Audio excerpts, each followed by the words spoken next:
Բարև ձեզ։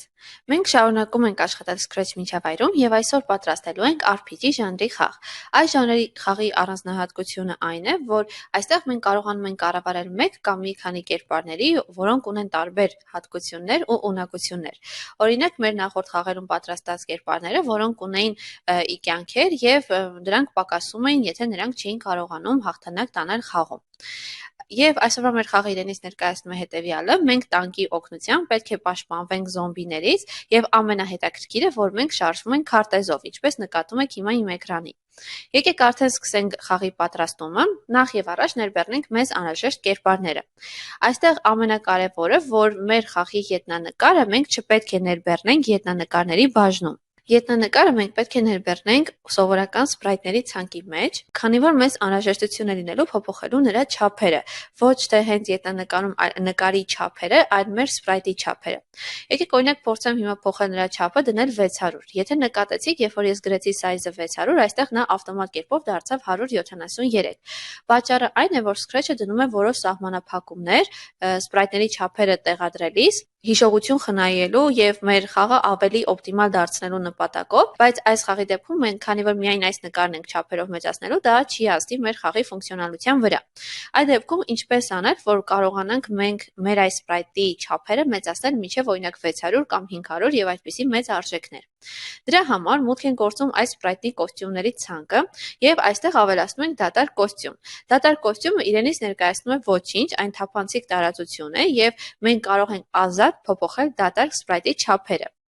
Այսինքն, եթե ես հիմա այստեղ գրեմ 600, տեսնում ենք, որ այն ընդունեց 600 չափը։ Եվ դրանից հետո, եթե ես փոխեմ կոստյումը արդեն երկրորդ կոստյումին, տեսնում ենք, որ մեր կոստյումի նկարը նույնպես մեծացավ 600 չափով։ Սա կարելի է ասել փոքրիկ հմուտ քայլ, թե ինչպես մեծացնել մեր սպրայթի չափերը։ Սա կլինի արդեն մեր քարտեզը եւ կարող ենք արդեն անցում կատարել կոդավորման հատվածը։ Սկսենք մեր տանկից, մենք տանկին պետք է տեղաշարժենք, բայց նա առաջ եւ ետ չի գնալու, տեղաշարժվելու է միայն այս ետնանկարը, իսկ տանկին մենք միայն պտտելու ենք։ Դրա համար այստեղ տանկի չափերը եկեք նույնպես փոքրացնենք ու տեղադրենք, որ երբ դրոշակը սեղմված է, նա սկզբից պետք է երևա եւ լինի առաջնային շերտում եւ մեր ետևի շերտում պետք է լինի մեր խաղի ետնանկարը։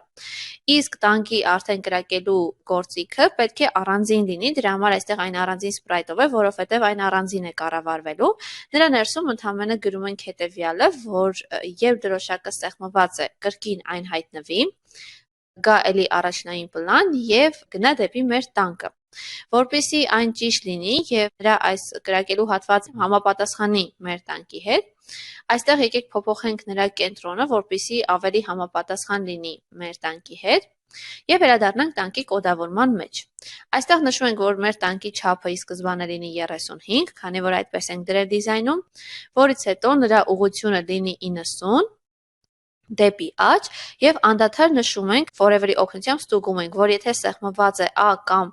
A կամ D կոճակները, նա պետք է պտտվի համապատասխանաբար ձախ կամ աջ ուղղություններով։ A-ի դեպքում նա պետք է պտտվի ձախ, իսկ D-ի դեպքում նա պետք է պտտվի աջ։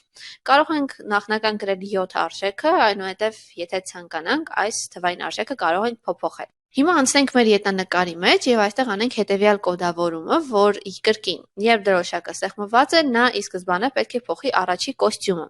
Հետո նոր մենք նրա չափը այստեղ փոխենք դարձնենք 600 կամ 500։ Դուք կարող եք նշել ձեր ուզած չափը։ Որից հետո նշում ենք անպայման, որ նա գնա ետևի պլան եւ այստեղ նոր փոխում ենք նրա կոստյումը մեր այս քարտեզի կոստյումը։ Դրանից հետո կրկին ուղղությունը ֆիքսում ենք 90 եւ այստեղ նշենք, որ նա գա կենտրոնական 00 կոորդինատները։ Դրանից հետո հիմա forever-ի օգնությամբ մենք կարող ենք մեր այս քարտեզին տեղաշարժել աջ եւ ձախ կամ առաջ եւ ետ։ Այստեղ տեղադրենք երկու if բլոկեր եւ համապատասխանաբար ստուգենք օրինակ W կոճակը կամ S կոճակը, եթե սեղմված է։ Առաջին դեպքում նա պետք է շարժվի -5 քայլ, իսկ երկրորդի դեպքում այստեղ նշենք 5 քայլ։ Բայց բացի այս քայլերից մեր ետնանկարը պետք է նաև պտտվի։ Երբ որ մենք տանկը պտտում ենք աջ, բնականաբար ետնանկարը նույնպես պտտվում է, որպեսզի ստանանք այդ պտտման էֆեկտը, շրջման էֆեկտը։ Դրա համար կրկին նույն կոճակների կոդավորումը տեղադրում ենք այստեղ, այնտեղ մենք նշել էինք, որ երբ որ դե կոճակը սեղմված է, նա 7 աստիճանով պտտվի աջ, իսկ այ դեպքում ձախ, այս դեպքում նույն գործողություններն են կատարում։ Եթե հիմա փորձարկենք, տեսնում ենք, որ տարօրինակ ձևով է կատարվում այդ պտույտը, որպեսզի դա այդպես չլինի, այստեղ ընդամենը ավելացնում ենք հետևյալ բլոկը՝ set rotation style։ Եթե ես այս ցանկից ընտրեմ don't rotate տարբերակը, այսինքն չպտտվել տարբերակը, երբ որ հիմա աշխատացնում ենք, տեսնում ենք, որ այն ավելի իրական է պտտվում եւ նման է հենց իսկական RPG խաղերին։ Եվ այստեղ վերադառնանք մեր կրակող սպրայթի կոդավորման մեջ, այստեղ ընդհանրապես պետք է անենք այնպես, որ այն միշտ հետևի մեր մկնիկի ուղղությանը։ Դրա համար կոդավորման ներքևում տեղադրում ենք forever բլոկը եւ այստեղ նշում point towards mouse pointer, այսինքն միշտ հետևի մեր մկնիկին։ Եվ եթե հիմա փորձարկենք այսքան հատվածը, տեսնում ենք, որ աշխատում է, մենք շարժում ենք մեր տանկը, շարժվում ենք մեր քարտեզով։ Տեսնում ենք նաև նրա վրայի այս կրակող հատվածը, պտուտակը հետևում է մեր մկնիկին։ Եթե մենք քարտեզով տեղաշարժվենք այնքան, որ հասնենք այս սպիտակ հատվածին, այստեղ նկարը ավարտվում է, մենք կոդավորումը հետո այնպես ենք անելու, որ այս սպիտակ հատվածին հանդիպելուց նա վերադառնա էկրանի կենտրոն։ Բայց հիմա եկեք անցնենք առաջ եւ ավելացնենք մեր խաղի մյուս սպրայթներին, որոնցից մեկը դա մեր փամփուշտն է, որի օգնությամբ կրակելու ենք, եւ մեր զոմբիները։ Սկզբից եկեք ավելացնենք այստեղ փամփուշտը, փոխենք փամփուշտի չափերը, նրա սպրայթի ներսից նույնպես փոքրացնենք չափերը, որպեսզի համապատասխանի մեր տանկի կրակող հատվածին։ Դրանից հետո անցնենք միանգամից նրա կոդավորմանը։ Կոդավորման մեջ ընդհանրապես պետք է ստուգենք, որ երբ որ space կոճակը սեղմված է, նա այդ ժամանակ ստեղծի կլոններ։ Տեղադրում ենք, երբ դրոշակը սեղմված է, նա այդ ժամանակ անհետանա։ Հետո forever բլոկի օգնությամբ ստուգում ենք, որ եթե space կոճակը սեղմված է, այդ ժամանակ նա ուղևորվի դեպի մեր costume 1 անվանումով սպրայթը եւ ստեղծի կլոն։ Հիմա նշենք, թե ինչ պետք է տեղի ունենա, երբ որ նա սկսում է իր աշխատանքը որպես կլոն։ Իհարկե, ինչպես մեր նախորդ խաղերի մեջ են կոդավորում, այստեղ նույնպես նա պետք է ուղևորվի մինչև պատը։ Տեղադրենք show բլոկը, որից հետո տեղադրենք repeat until բլոկը եւ նրա ներսում նշենք, որ եթե կպնում է մինչև պատին կպնելը, նա շարժվի այս 10 քայլ օրինակ եւ երբ որ արդեն պատին կպնում է, այդ կլոնը ջնջվի։ Միայն այստեղ չմոռանանք if-ի ներսում նշել, թե ինչ ուղղություն պետք է ունենա մեր փամփուշտը։ Նա պետք է ուղղված լինի մեր հենց costume 1-ի ուղղությամբ։ Դրա համար sensing բաժնից վերցնում ենք այս բլոկը, այստեղ ընտրում costume 1 sprite-ը եւ ընտրում direction ուղղություն տարբերակը ու տեղադրում point in direction-ի մեջ։ Եթե հիմա փորձարկենք, տեսնում ենք, որ ես կարողանում եմ շատ կրակել, բայց իհարկե այսպես չպետք է լինի, փամփուշտը պետք է մեկ հպումից հետո ընդամենը մեկ անգամ կրակի։ Դրա համար եկեք այստեղ տեղադրենք wait բլոկը եւ նշենք օրինակ 0.3։ Եթե հիմա փորձարկենք, տեսնում ենք, որ ամեն ինչ աշխատում է։ Դուք կարող եք իհարկե այս wait-ի այս ժամանակի հատվածը ավելի փոքր կամ ավելի շատ գրել։ Հիմա անցնենք առաջ, արդեն անցում կատարենք մեր զոմբիին։ Ինչպես նկատում եք, այստեղ իմ զոմբին ունի շատ կոստյումներ, իհարկե այսքան կոստյում ես անհրաժեշտ չի, ես մի մասը այստեղից ջնջում եմ եւ միանգամից էլի անցում կատարենք նրա կոդավորման հատվածը։ Մեր զոմբին ունի անիմացիա, ինչպես նկատեցինք, բայց բացի անիմացիայից այն նաև պետք է շարժվի դեպի մեր տանկը։ Եկեք սկզբից ծրագրավորենք նրա անիմացիան, նշենք, որ երբ դրոշակը սեղմված է, կոստյումը նրա անդադար փոխվի եւ տեղադրենք օրինակ wait 0.1 վայրկյան բլոկը։ Բայց փորձարկելուց նկատում ենք, որ այն շատ դանդաղ է շարժվում։ Եկեք փորձենք հանել այս բլոկը, այսպես ավելի լավ է։ Եկեք առանձնացնենք մեր անիմացիայի բլոկը, ստեղծենք նոր բլոկ, այն անվանենք animation ու այս անիմացիայի կոդավորման հատվածը տեղադրենք նրա ներսում։ Արդեն պետք է նշենք, թե ինչպես է մեր այս զոմբին գալու դեպի մեր տանկը եւ հայտնվելու տարբեր տեղերից։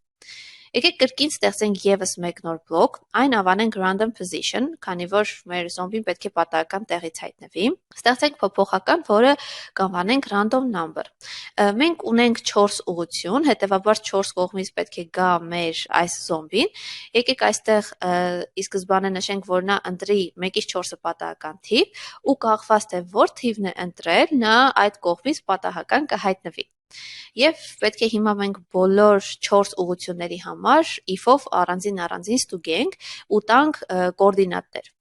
Տեղադրենք if-ը եւ ստուգենք, որ եթե random number փոփոխականի արժեքը հավասար է 1, այդ դեպքում մեր առաջին ուղղության դեպքում պետք է ընդամենը x կոորդինատը փոփոխենք, այս վերևի հատվածը, իսկ y-ը մնա նույնը։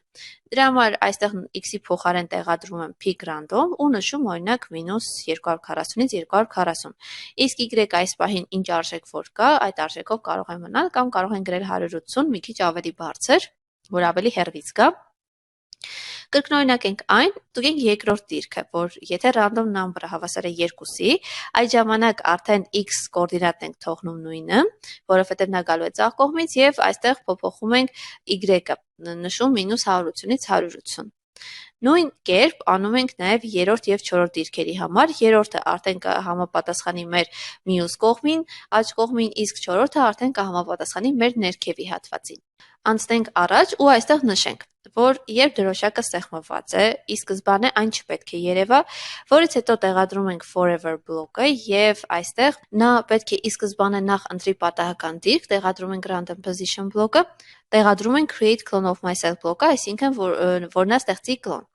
Եվ նշենք, թե ինչ պետք է տեղի ունենա, երբ որ նա իր աշխատանքը արդեն սկսում է որպես կլոն, նա պետք է ուղևորվի դեպի մեր տանկը, հետևաբար այստեղ տեղադրում ենք point towards բլոկը եւ նշում մեր տանկը, նա պետք է հայտնվի եւ իհարկե աշխատի նաեւ մեր անիմացիան։ Դրանից հետո ընդհանրապես պետք է նշենք, որ մինչ տանկին կամ մեր պատին կպնելը նա շարժվի օրինակ 3 քայլ։ Այստեղ տեղադրում ենք repeat until բլոկը եւ repeat until-ի օգնությամբ ստուգում ենք մինչ մեր տանկին կպնելը նա շարժվի դեպի տանկը 10 քայլով կամ 3 քայլով, դուք կարող եք նշել ձեր ուզած արժեքը։ Միայն այստեղ անիմացիա բլոկը պետք է նշենք ոչ թե այստեղ, այլ նշենք զուգահեռ առանձին կերպ, որպեսզի չխանգարի մեր հիմնական կոդին։ Դրա համար այստեղ եւս մեկ անգամ տեղադրենք when I start as a clone եւ նրա ներքևում տեղադրենք animation բլոկը։ Հիմա եթե փորձարկենք, արդեն տեսնում ենք, որ աշխատում է, զոմբին շարժվում է դեպի մեր տանկը եւ հիմա արդեն կարող ենք անցնել մնացած կոդավորմանը, թե ինչպես ենք պայքարելու այս զոմբիների դեմ։ Անցնենք առաջ։ Անցնենք մեր փամփուշտի ներսում, մենք հիմա պետք է փամփուշտով, երբ որ կպնում ենք այս մեր զոմբիներին, նրանք ոչնչանան, իհարկե նրանք կունենան կյանքեր եւ դրանք քիչ-քիչ կպակասեն, նոր կոչնչանան, բայց եկեք հետաքրքիր էֆեկտ ստանալու համար ավելացնենք նոր սպրայթ այստեղ, նոր կոստյումներ մեր փամփուշտի մեջ, որպեսզի զոմբիին կպնելիս ստանանք հենց այդ կրակելու պայթյունի էֆեկտը։ Այստեղ տեսնում ենք, որ շատ կոստյումներ կան, բայց մեզ այսքանը անհրաժեշտ չէ, կարող ենք թողնել միայն առաջի 10-ը, քանի որ իմ այս կոստյումի դեպքում նույն անիմացիան կրկնվում է մի քանի անգամ։ Հիմա դրանից հետո արդեն անցնենք փամփուշտի կոդավորման մեջ եւ այստեղ կատարենք փոփոխություններ։ Նախ ի սկզբանե մեր փամփուշտի կոստյումը պետք է լինի ամենաառաջի տարբերակը ու նշում ենք, որ նա գա անպայման առաջնային պլան։ Որից հետո այս կլոնի կոդավորման մեջ պետք է կատարենք հետևյալը։ Ստուգենք, որ եթե այս մեր փամփուշտը կպնում է մեր զոմբիին, ինչ տեղի ունենա այդ ժամանակ։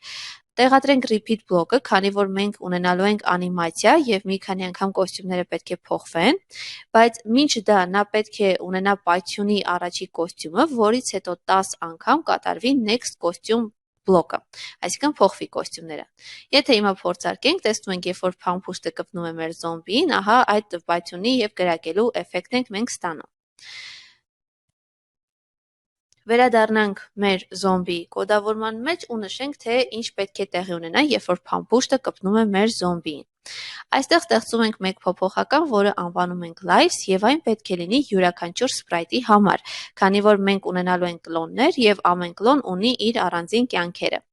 Այստեղ ի սկզբանե յուրաքանչյուր կլոնի համար սկզբից այդ lives փոփոխականի արժեքը տալիս ենք 10, որից հետո repeat until-ի ներսում ստուգում ենք, որ եթե այն կպնում է մեր փամփուշտին, Այդ ժամանակ պետք է live փոփոխականի արժեքը պակասի -1 արժեքով։ Եվ պետք է ստուգենք, որ երբ որ այս live փոփոխականի արժեքը արդեն 0 է կամ ցածր, այդ ժամանակ մեր զոմբին պետք է ջնջվի, դրա համար հենց այստեղ տեղադրենք եւս մեկ if բլոկ եւ ստուգենք, որ եթե մեր live փոփոխականի արժեքը փոքր է 1-ից, այսինքն 0 է կամ ավելի ցածր արժեք, այդ ժամանակ ջնջվի այս կլոնը։ Եվ այստեղ վերադառնանք փամփուշտի մեջ ու նշենք, որ անիմացիայի ավարտից հետո կլոնը նույնպես ջնջվի։ Եթե հիմա փորձարկենք, տեսնում ենք, որ կրակում ենք մեր զոմբին եւ փամփուշտը ոչնչանում են։ Իհարկե կարող ենք շարժվելով դա անել եւ տեսնում ենք, որ ամեն ինչ աշխատում է այնպես, ինչպես ակնկալում էինք, միայն երբ որ զոմբիները արդեն կպնում են մեր տանկին, մենք չենք կարողանում նրանց ոչնչացնել, բայց կարող ենք անել այնպես, որ մեր տանկին կպնելիս մեր տանկը նույնպես ունենալու է կյանք, այդ կյանքի քանակը նույնպես պակասի եւ զոմբին ավտոմատ կերպով ոչնչանա։ Հիմա արդեն անցնենք առաջ եւ կատարենք կոդավորման այդ հատվածը։ Ստեղծենք եւս մեկ փոփոխական, որը կանվանենք տանկ live, այսինքն տանկի կյանքի քանակը։ Եվ այստեղ ի սկզբանե տանկ դրան արժեք, օրինակ կարող ենք տալ 50 արժեքը մեր զոմբիի կոդավորման մեջ, երբ որ նա կպնում է տանկին, այսինքն երբ որ ավարտվում է repeat until բլոկը, այդ ժամանակ նշենք, որ tank live փոփոխականի արժեքը նա պակասեցնի -1 արժեքով։ Բայց եկեք այստեղ կատարենք մի փոքր փոփոխություն։ Իհարկե մենք կարող ենք այս repeat until-ի կոդավորումը տեղադրել forever-ի մեջ, բայց որpիսի ավելի ճիշտ աշխատի մեր բլոկը, դրա համար եկեք այստեղ if-ի տեղադրենք ոչ թե repeat until, այլ տեղադրենք if then else, քանի որ մեր զոմբիները էլի են առաջանալու ու այստեղ նշենք, որ եթե նա չի կպել մեր տանկին, նոր կատարվի ահա այս կոդավորման հատվածը։ Իսկ երբ որ նա կպնում է մեր տանկին, այդ ժամանակ տանկ live փոփոխականի արժեքը պակասի -1-ով։ Քանի որ նա քանի դեռ կպած է մեր տանկին, նրա կյանքը անդադար պետք է պակասի, իսկ repeat until-ի դեպքում դա կատարվելու էր ընդամենը մեկ անգամ։ Այդ պատճառով մենք այստեղ այն փոխարինեցինք if else բլոկով։ Եվ եթե հիմա նորից փորձարկենք, տեսնում ենք, որ ամեն ինչ աշխատում է, մենք կարողանում ենք կրակել մեր զոմբիների վրա եւ նրանց ոչնչացնել նույնիսկ հեռվից։ Հիմա արդեն վերադառնանք մեր տանկի մեջ, այստեղ միայն չմոռանանք նշել, որ ոչ միայն մեր տանկի կյանքից պակասի, այլ նաև ջնջվի զոմբիի այս կլոնը, եւ տանկի մեջ վերադառնանք, այստեղ ավելացնենք եւս մեկ if պայման, որով կստուգենք, որ եթե մեր տանկը արդեն հասնում է սպիտակ հատվածին եւ կպնում է սպիտակ հատվածին, այդ ժամանակ ուղարկի հաղորդագրություն, որը կանվանենք touch white։ Եվ երբ որ մեր ետնանկարը կստանա այս հաղորդագրությունը, ետնանկարը կվերադառնա 00 դիրքին։ Վերադառնանք մեր ետնանկարի կոդավորման մեջ ու այստեղ նշենք, որ երբ այն ստանում է touch white հաղորդագրությունը, այդ ժամանակ տեղադրենք go to բլոկը եւ xy արժեքները տանք 0։ Դրանից հետո արդեն մեր background-ի կոդավորման մեջ, մեր ետնաֆոնում, կոդավորենք, որ երբ որ մեր տանկի կյանքը արդեն դառնում է 0 կամ ավելի քիչ, այդ ժամանակ մենք խաղը պարտվում ենք։ Տեղադրենք, երբ դրոշակը սեղմված է, forever բլոկը, նրա ներսում if բլոկը եւ ստուգենք, որ եթե tank live փոփոխականի արժեքը փոքր է 1-ից, այդ ժամանակ ուղարկի game over հաղորդագրությունը։ Հետևաբար արդեն մեզ պետք է նաև sprite, որի վրա գրված կլինի game over, ստեղծենք այդ sprite-ը, գրենք նրա ներսում game over, նշենք սպիտակ գույնով, որպեսզի այն շատ լավ տեսանելի լինի, որից հետո նրա կոդավորման մեջ ինչպես միշտ նշում ենք, որ երբ դրոշակը սեղմված է, այն չերևա, երբ որ ստանում է game over հաղորդագրությունը, հայտնվի եւ ամբողջ խաղը դադարի։ Հիմա այսքանից հետո կարող ենք վերջնական փորձարկել մեր խաղը ու տեսնում ենք, որ ամեն ինչ աշխատում է, եթե փորձենք կպնել օրինակ սպիտակ հատվածին, վերադառնում ենք սկզբնական դիրք եւ կարողանում ենք շարժվել ու ոչնչացնել մեր զոմբիներին։ Այսքանն էր մեր այսօրվա խաղը, շնորհակալություն։